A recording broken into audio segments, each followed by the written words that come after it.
Ruben Onsu saat Sarwendah ancam bongkar aib. Kenapa baru sekarang? Kalau aib Ruben Onsu dibongkar dari dulu oleh Sarwendah, dia nggak punya power, makanya baru dibongkar sekarang. Karena dia merasa udah punya power. Sarwendah yang dulu itu fokusnya ngumpulin duit, bukan mau bongkar aib. Kalau aibnya dibongkar dari dulu, siapa yang mau biayain dia? Dia mau tinggal di mana? Sarwendah dicari bel aja, dia dipecat, makanya baru berani untuk membongkar aibnya Ruben Onsu itu sekarang. Karena sekarang dia punya pasangan CEO dengan 2000 tokonya yang bertanggung jawab penuh terhadap. Halo teman-teman, selamat datang kembali di channel Analisis Sengit. Channel yang membahas dan mereaksi berbagai isu yang sedang ramai diperbincangkan di media sosial, termasuk reaksi dari para kreator lainnya.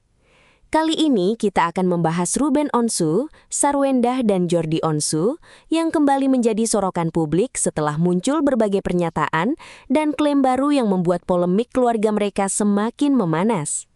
Benarkah ada fakta baru yang mulai terungkap?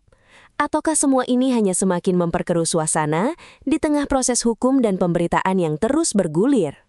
Di video kali ini, kita akan mengikuti perkembangan terbaru, melihat apa saja yang disampaikan dalam video tersebut, sekaligus mengulas poin-poin yang paling ramai diperbincangkan warganet.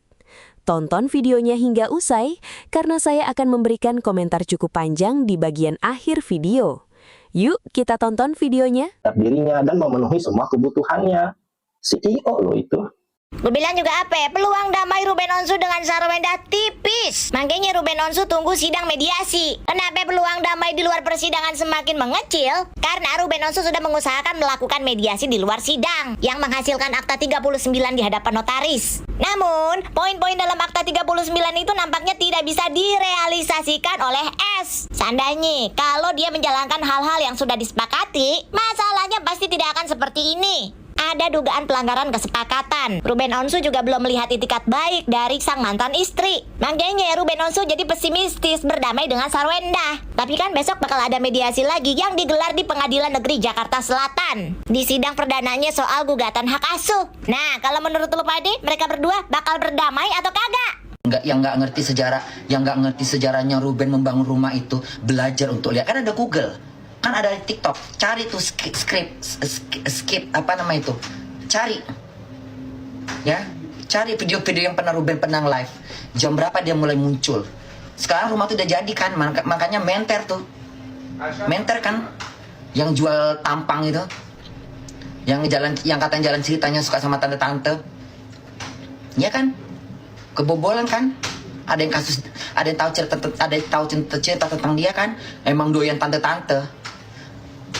Ya wajar kalau dia ngejar-ngejar si mantannya Ruben. Ya wajar lah, matanya hijau nengok rumah.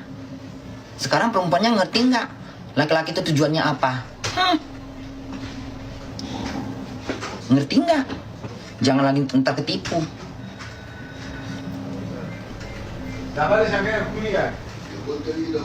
Aku curiga Ruben mencarikan si perempuan itu. Apa alasannya? Ya mungkin bisa jadi sesuatu yang udah Ruben tahu. Masa secepat itu orang suka? Pertanyaan di situ.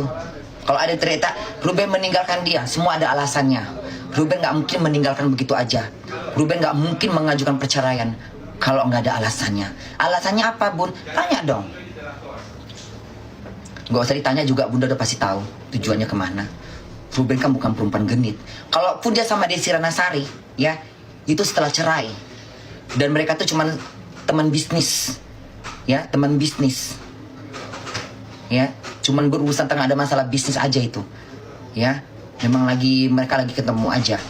Gak ada hubungan apa-apa, aku tahu. Mana yang kemarin ngomong katanya gara-gara Desi. Gara-gara Desi dari mana? Desi nggak ada urusan, ya.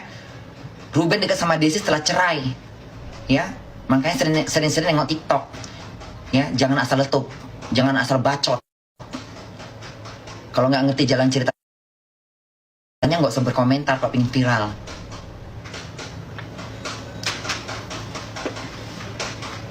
Aku udah tahu jalan ceritanya semua.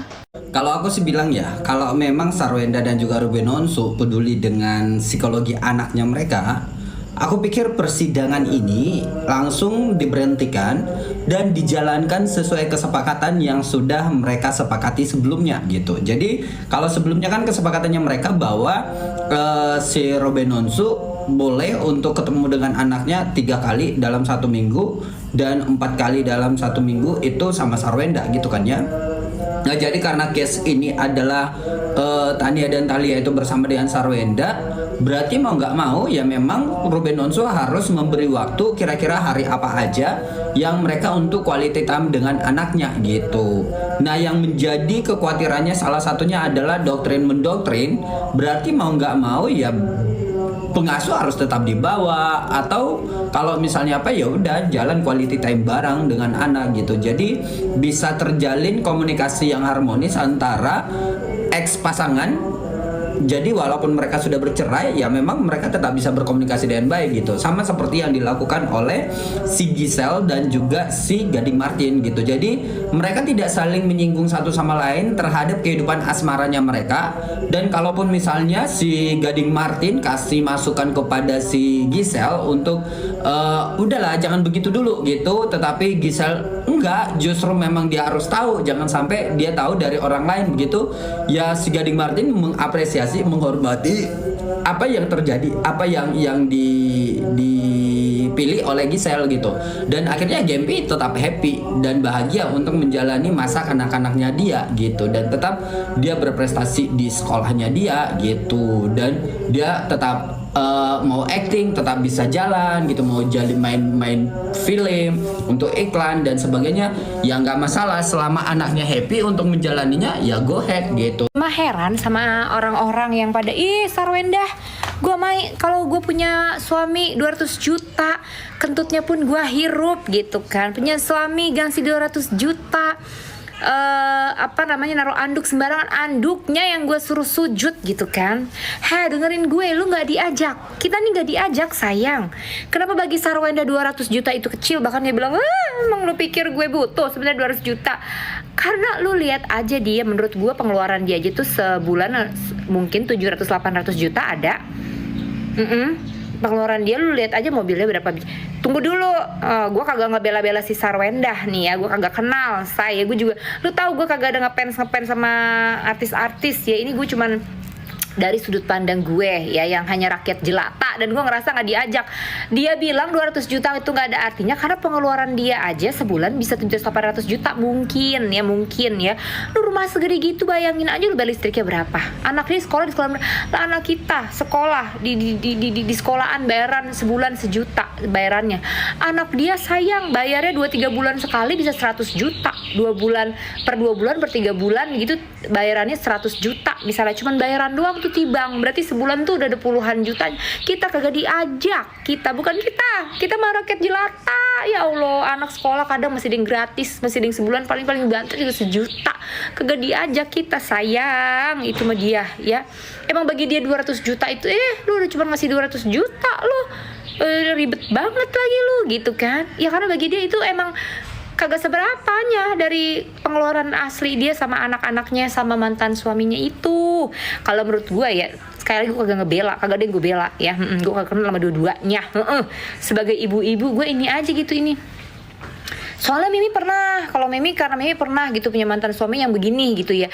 Walaupun enggak nyampe 200 juta juga gua, enggak nyampe, belum diajak, gue juga belum teman mainnya Sarwenda, belum. Cuman ada gue ketemu laki sayang begini, ya Allah, dalam hati gue. Ya Allah. Nah teman-teman, setelah kita menyaksikan keseluruhan videonya, sekarang izinkan saya menyampaikan pendapat pribadi saya. Yang pertama ingin saya sampaikan adalah, menurut saya kasus seperti ini sudah berkembang jauh melampaui persoalan rumah tangga biasa. Sekarang ini hampir setiap pernyataan, setiap unggahan, bahkan setiap gestur dari pihak-pihak yang terlibat selalu berhasil menjadi bahan pemberitaan. Akibatnya, publik ikut terbawa untuk menafsirkan berbagai hal yang sebenarnya belum tentu memiliki makna seperti yang dibayangkan. Saya pribadi melihat bahwa ketika sebuah konflik keluarga sudah masuk ke ruang publik, semuanya menjadi jauh lebih rumit.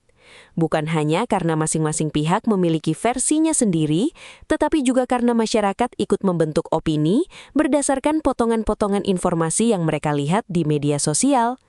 Padahal kita semua tahu, satu video berdurasi beberapa menit belum tentu mampu menggambarkan keseluruhan cerita. Yang membuat saya cukup prihatin adalah, setiap kali muncul informasi baru, warganet langsung terbagi menjadi dua kubu. Ada yang langsung percaya kepada satu pihak, ada pula yang langsung membela pihak lainnya. Menurut saya, pola seperti ini kurang sehat. Kita semua sebenarnya tidak berada di dalam kehidupan mereka. Kita hanya mengetahui apa yang dipublikasikan kepada masyarakat. Sangat mungkin masih banyak hal yang tidak diketahui publik. Kalau saya menjadi penonton biasa, saya tentu akan mengikuti perkembangan beritanya, karena memang menarik. Tetapi sebagai seseorang yang mencoba menganalisis sebuah konten, saya selalu berusaha mengingatkan diri sendiri bahwa menarik belum tentu semuanya pasti benar. Ada perbedaan besar antara dugaan, opini, kesaksian seseorang dan fakta yang benar-benar sudah dapat dibuktikan.